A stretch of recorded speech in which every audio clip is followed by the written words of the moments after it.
I was thinking about the this issue of stars in space. Now, whether or not and to what extent NASA is lying about what they're doing up there and whether they're even going up there or not, what space is. There's this whole debate on what you can see up there, and there seems to be a lot of increasing evidence and footage to show that you can't see stars up there. The Apollo astronauts famously didn't agree on what they saw from the moon and the Apollo and the capsule. And you have these high altitude balloons. There's some of them at night, and while many of them do capture the sun and the moon up there, there's never any stars. Now there is one video here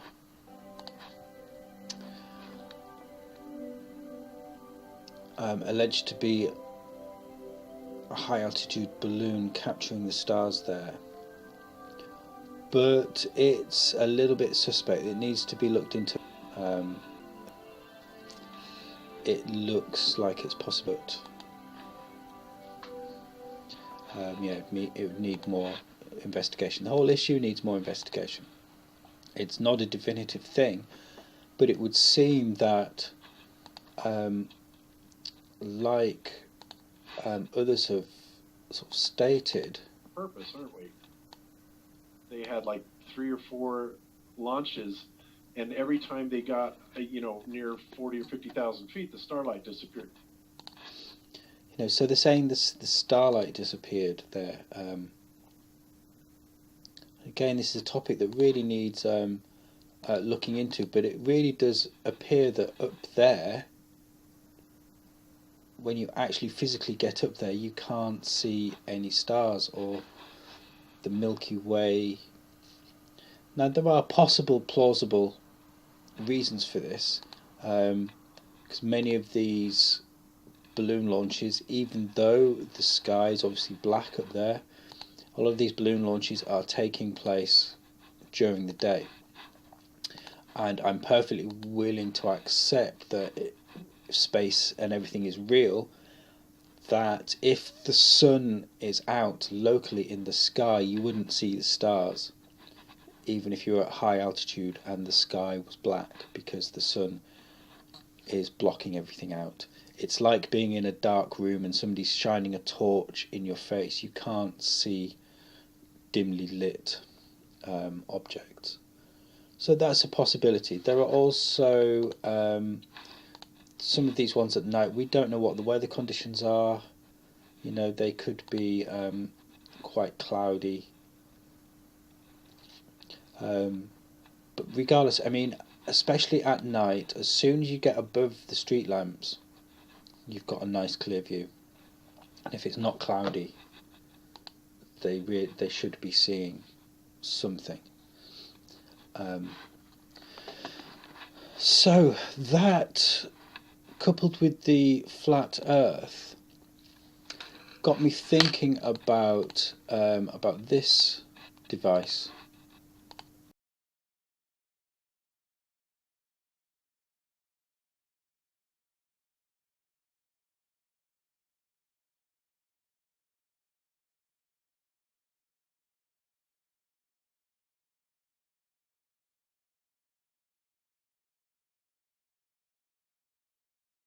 So you can see it.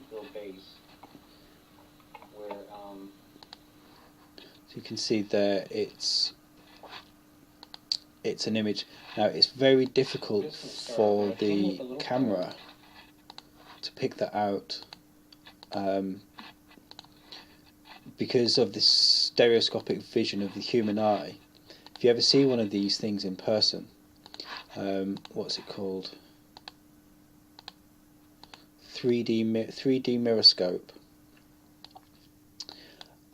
When somebody first showed me one of these, it blew my mind, because this image here of the pig here, and there's a reflection underneath, so it looks like there's a disc here and the pig is sat on it. And you go to pick it up, and even when your fingers are here in the same space, it looks real. It's not a hologram. It's not an illusory image. The image is fully solid, absolutely solid. And you go to pick it up, and yet it's not there. It's not even close. The actual object is way down here. And yeah, so it's a famous little. It's a parlor trick kind of device. And this is how it works. There's two parabolic mirrors, and there's a hole in the top here. So they put an object down here, and then the image appears up here. This is how they have it set up. So you put an object in here, and the image appears up here. Now, in relation to the flat Earth, maybe that means that possibly the stars and the Milky Way, maybe they're beneath us, and what we're seeing is an optical illusion. So the object is sort of the other way around. The object is down here where the image would have been. So the object is where the image would have been, and the image appears where the object would have been, and it's turned upside down. So this is the firmament, and this is the surface of the Earth, and this is the hole at the North Pole. And through that hole at the North Pole,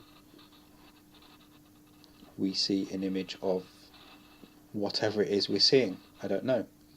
Luminaries swimming in an ocean. Who knows? Or instead of through the centre, it could be from the edges. I don't know.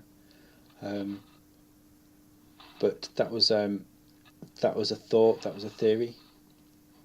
That sort of, as above, so below. That star field that we're seeing above, and when we're setting a telescope and we're looking at those things up there, we're not looking at that thing up there. We're looking at something down here.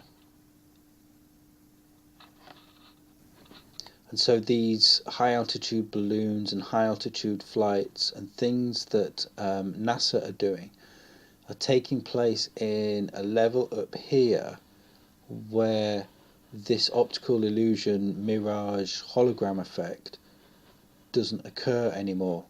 So up here you can see the sun and the moon because they are actually physically up here with you, but you can't see the stars and the planets and the Milky Way because they all exist down here somewhere.